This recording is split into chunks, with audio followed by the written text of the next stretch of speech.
Eh bien bonjour, c'est Cornova pour la chaîne Video Game Meeple. Alors je vous fais aujourd'hui un unboxing d'un Kickstarter que j'attendais avec impatience, qui est le Kickstarter sur le jeu américain sur les Tortues Ninja. C'est édité par IDW, qui est en fait l'éditeur américain du comics sur les Tortues Ninja. Donc là c'est très empreint des comics. Bonjour le chat. C'est très empreint des comics en fait sur les Tortues Ninja. Euh, Pas tellement sur le dessin animé qu'on a pu connaître dans les années 90, quoique du coup moi avec la version que j'ai, qui est donc la version de The Works, qui est la version la plus complète du Kickstarter, on a énormément de figurines supplémentaires, dont des choses qui viennent de ce fameux dessin animé des années 90. Alors déjà, on va commencer par une magnifique boîte, je trouve, qu'ils ont fait en sorte que ça ressemble au-dessus d'une boîte de pizza. Alors par contre, celle-ci, cette version-là étant blindée de matos, on n'est plus tellement sur l'épaisseur d'une d'une pizza. Là, on est sur une sacrée pizza là, sinon. Donc là, l'esthétique de la boîte est vraiment sympa. Donc pour préciser, donc c'est un jeu pour 2 à 5 joueurs pour des parties de 60 à 90 minutes. Bon, ils mettent âge 14 ans et plus, donc ça je pense que c'est encore des notions légales par rapport à la taille des jetons et compagnie. On est sur un jeu de figurines. Yeah. Et donc c'est un jeu où un joueur va diriger les méchants et les autres joueurs vont se répartir en fait les rôles des héros. Donc en fait la partie c'est toujours un joueur qui contrôle les méchants, j'ai envie de dire, et de 1 à 4 joueurs qui vont contrôler du coup les 4 héros qui vont participer au scénario qui va être joué. Donc là on voit il y a pas mal de matos, donc hop, on va y aller directement. J'aurais dû peser la boîte histoire de savoir combien elle pèse, mais elle est assez lourde. Hop, donc là j'ai juste défilmé la boîte, donc je ne sais pas du tout comment ça se présente, et si j'arrive à l'ouvrir, c'est bon. Hop là, on va mettre ça de côté. Alors, qu'est-ce que nous avons? Ah oui, si, ça c'est. Il me semble que ce sont des lithographies. J'essaie de pas péter l'enveloppe. Voilà. Je découvre le contenu en même temps que vous.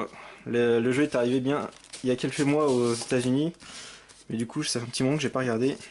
Un magnifique dessin de l'auteur du comics. Ils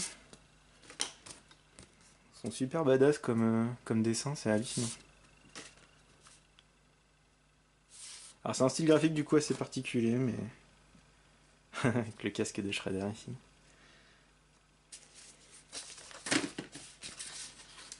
Hop, donc on va mettre ça de côté. Donc je remettrai ça dans l'enveloppe après.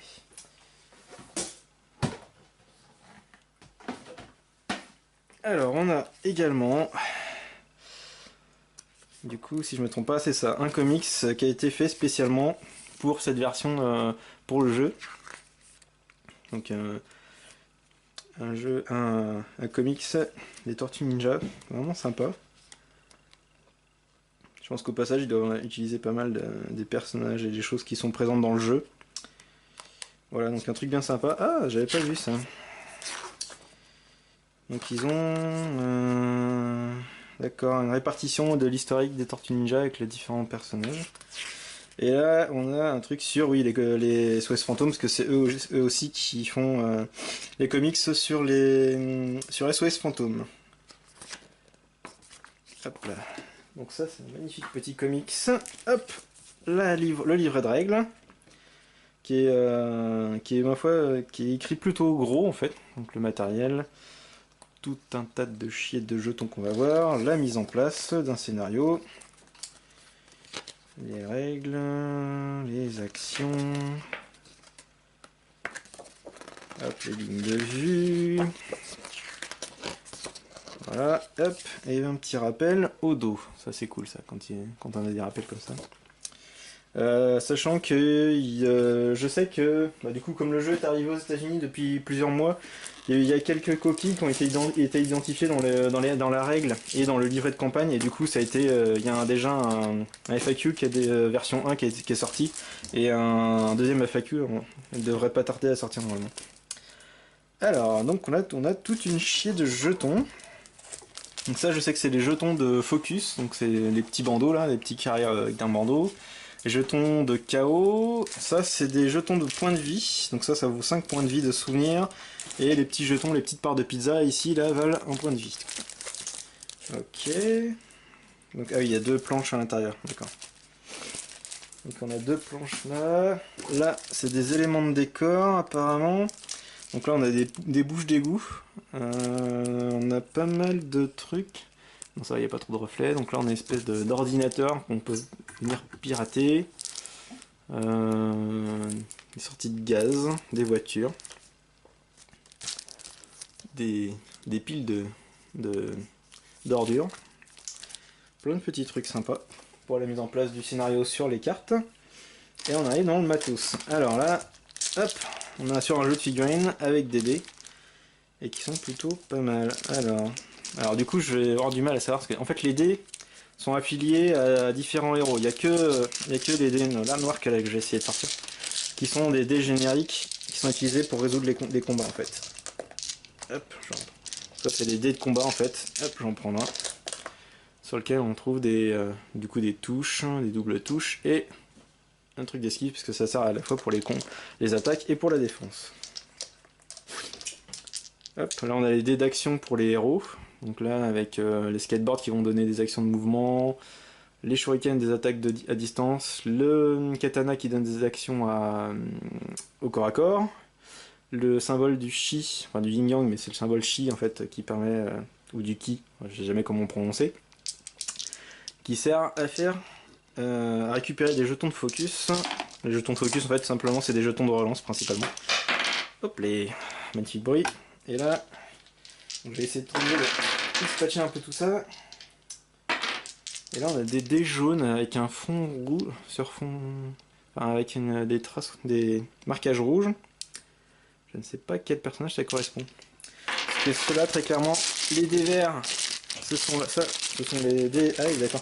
Je pense que là le set de dés que je viens de récupérer c'est d'une extension.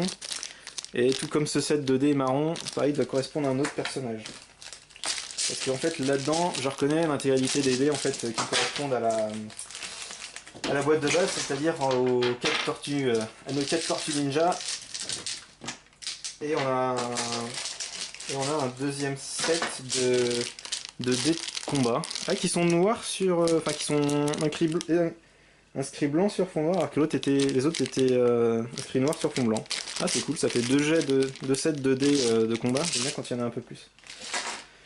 Alors là, on retrouve, wachacha, ça pèse, les livres d'aventure. Donc là, on a du coup, c'est les aventures bonus qui sont liées au Kickstarter, donc avec les différents scénarios. Ah, je crois que c'est, oui, c'est ça.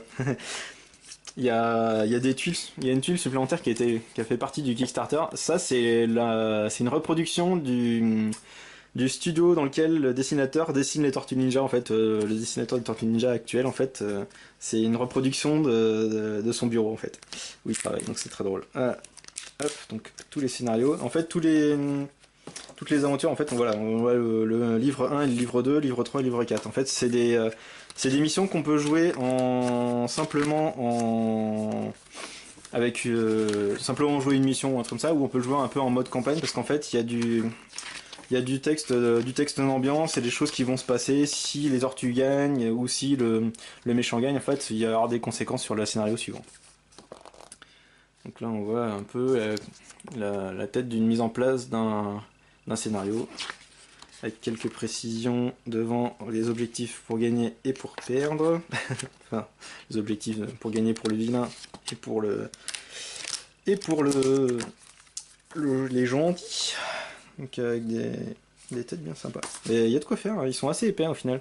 C'est des petits livrets mais ils sont assez épais. Ah, les fameux sachets supplémentaires, ça j'adore. Un petit catalogue d'IDW. Ok, d'accord, sympa. Et là, hop, on a une petite réglette qui sert de compte-tour.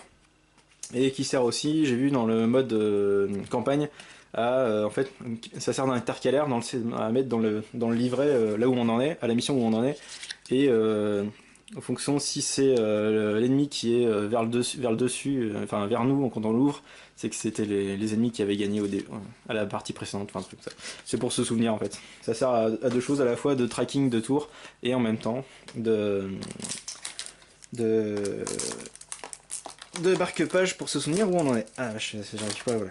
Alors là, on a une... Oh, forcément, j'essaye pas de les attraper pour mon truc. Alors, on va voir... ça m'a l'air d'être les fiches... Ça m'a l'air d'être les fiches du jeu de base. Punaise, la vache, c'est... Je vais le défoncer, c'est obligé. Là. C'est tellement serré sur les fiches... Ah, voilà. Éviter de foutre le bordel. Voilà, hop. Donc là, on voit par exemple Raphaël, la fiche du personnage de Raphaël. Alors voilà, on a les différentes tortues. Nous avons le Shredder, Old Hob, Karai, Alopex. Les personnages différents membres du clan des foot. Donc ça, c'est les personnages de base. Du jeu de base. Et alors là, on va se retrouver avec des versions alternatives des tortues normalement. Hop là. Alors je ne sais pas si les pouvoirs sont exactement les mêmes ou s'il y a une différence. Alors l'esthétique est vraiment radicalement différente. Donc quand même on passe de ça dans le comics actuel à ça l'ancien dessin en fait. Celui de gauche en noir et blanc, c'est la façon dont ça a été dessiné il y a un bon moment. Au début en fait. Parce qu'au départ elles étaient toutes dessinées en noir et blanc. On a Maître Splinter. Donc du coup Maître Splinter, donc ça c'est la couleur des dés, hein, ce qui m'ira.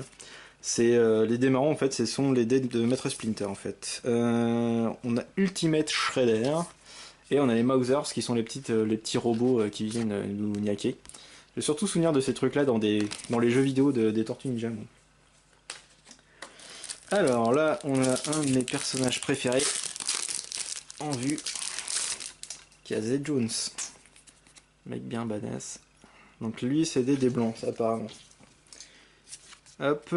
Alors là du coup ça vient effectivement typiquement du dessin animé des années 90. On a Bebop qui est là, on a April O'Neil et on a Rocksteady. Donc Bebop et Rocksteady étant des personnages qui ont été introduits dans l'univers des Tortues Ninja par le dessin animé des années 90 de souvenir. Et qu'on retrouve d'ailleurs dans le dernier film des Tortues Ninja au passage. Donc on a April O'Neil et Casey Jones. Ok, April c'est les dés orange, d'accord. On a pas mal de cartes qui sont ça, les cartes de pouvoir en fait des différents personnages. Donc là on voit qu'il y a celle de Casey Jones, il doit y avoir celle des autres personnages que j'ai vus. Ça c'est celle de Maître Splinter, avec des pouvoirs spéciaux. Alors on a quoi? Alors nous avons, ça ce sont, oui, je vois, ça c'est du coup un personnage un allié en support en fait. Ça peut être une récompense d'une mission par rapport à la mission suivante. On peut avoir accès à un allié qui nous donne un pouvoir spécial pour la partie. Je vais peut-être pas ouvrir ce paquet directement. Je sais pas s'il y a différents trucs. Je vais surtout peut-être ouvrir celui-là. Alors c'est bien parce qu'ils... Je pensais galérer pour les paquets, mais ils m'ont facilité la vie. Ils ont mis des trucs qui servent avec des languettes. Enfin je dis ça, mais j'ai pas toujours pas réussi à l'ouvrir. Allez, come on. Yes. Donc là, on est... Hop. Parce que les personnages qui jouent les héros, eux, leurs actions sont résolues par les dés qu'on a vus. Et le personnage, lui qui joue les méchants, toutes les actions de ces personnages vont être gérées par des cartes. Donc là on a... Ok.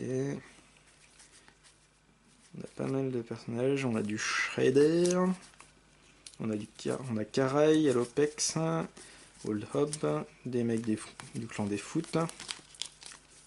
Et en fait on a sur le côté des cartes ici, on a l'équivalent des phases des dés en fait, qui vont nous permettre en fait d'activer les personnages. Plus éventuellement un pouvoir. Donc là on a pas mal de cartes. Hop, on va mettre ça de côté. Alors, je commence à manquer de place à moitié, ça continue. Voilà. Alors, on a fini le premier étage. C'est parti. Alors là, du coup, on a les tuiles. On a les tuiles, les tuiles, les tuiles. Ah, désolé pour le bruit du plastique. Donc là, on a ce que je disais, le studio du dessinateur. Et au dos, on a une gigantesque pièce vide. D'accord. On a des rues avec le dessus des bâtiments. On a du coup, on a les rails du métro. Donc on va pouvoir se battre dans le métro. Cool. On a de la rue avec des bouches d'égout qui sont ouvertes. Les égouts. Le dessus d'un bâtiment. L'intérieur d'une pièce. Ok, un bureau, enfin un poste de sécurité en fait on dirait. Là des tourniquets à l'entrée du à l'entrée du métro. On dirait un débarcadère d'un port et oula, magnifique tourbillon dans les égouts. Hop, donc il n'y a pas énormément, il y en a combien? 1, 2, 3, 4, 5, 6, 7. Il y a 7 tuiles, 7 grandes dalles recto verso. Sachant que quand on joue un scénario, en fait, les scénarios, la quasi-totalité des scénarios n'utilisent que 2 dalles. Donc, et après la modularité va venir effectivement aussi, on voit que c'était grand. La modularité va venir du fait qu'on a tous les petites tuiles que j'ai montrées tout à l'heure avec les voitures, les bouches d'égout, les machins, qui vont aussi modifier la configuration de ce qui se passe. Alors, je suis en train de l'ouvrir à l'envers. Donc là, ce sont les figurines. Et il y en a une chier. Hop là. Voilà. Hop là. Donc on a les Tortues Ninja. Alors du coup, moi dans la version que j'ai, la version The Works, on a les Tortues Ninja avec du coup leur version vraiment récente. Donc avec une tête très petite et tout ça. Et du coup, j'ai également la version avec le design des années 90 où elles avaient une grosse, plus ou moins une grosse tête entre guillemets. Ouais. C'est assez particulier, ça paraît disproportionné maintenant avec le recul, mais elles sont vraiment sympas. Donc là, on a les différentes tortues. On a du mouse costaud Shredder avec des bonnes petites griffes. Ah, des magnifiques griffes tordues d'ailleurs. Enfin, je les redresse. Plutôt vraiment pas mal. Hop là. Regardez-moi ça. Les petits pas mignons avec cette tronçonneuse. Bon, je ferai une autre vidéo avec un peu de détails des figurines. Hop, donc là on a les Mousers qui sont les petits robots qui viennent nous niaquer les fesses. Ah, quand même par rapport à un personnage, mine de rien en fait, c'est assez mouse. C'est vraiment gros en fait. J'avais pas dans l'idée que c'était aussi gros. Hop. Et on a vraiment avec la masse. La masse paraît limite peu trop petite en fait. Ils auraient peut-être pu la faire un peu plus grosse. Parce que là pour le coup il paraît un peu. Il paraît tellement fort par rapport à son truc. Alors on a différents membres du clan, Karai. Ah on a Maître Splinter qui est ici aussi, j'avais pas fait gaffe. Maître Splinter. Voilà, on a différents personnages. Ah ouais quand même, Casey Jones quand même. Je m'attendais à ce que ce soit plus tordu que ça, tu vois. Voilà, Casey Jones. Donc je ferai une vidéo avec pas mal de figurines en les faisant tourner pour voir à peu près ce que ça donne. Et là, du coup, on a donc le reste des tortues ici. Et bah, en gros, les petits gars qui viennent se faire friter la tronche. Les petits ninjas du clan foot. Tout ça. Donc des personnages, tout ça, c'est bien sympa. Voilà. Et ben, je crois que tout simplement, je crois que je vais arrêter la vidéo à cet endroit-là. Et je vais faire du coup très certainement une deuxième vidéo, donc qui sera séparée parce que du coup ça me demandait un petit peu plus de montage. Sur en fait un petit tour de toutes les figurines qui sont présentes dans le pack. Donc voilà, et puis ben, c'est tout pour moi. Donc c'était... Oh là, bim la boîte. Tout va bien. Donc c'était pour vous présenter donc l'unboxing du jeu donc Tortue Ninja Shadow of the Past. Petit jeu qui va être bien sympa, j'ai hâte d'y jouer. Je sais que dans mon groupe de jeux, on beaucoup attendent ce jeu. Donc voilà. Donc je vous dis à très bientôt et puis jouez bien.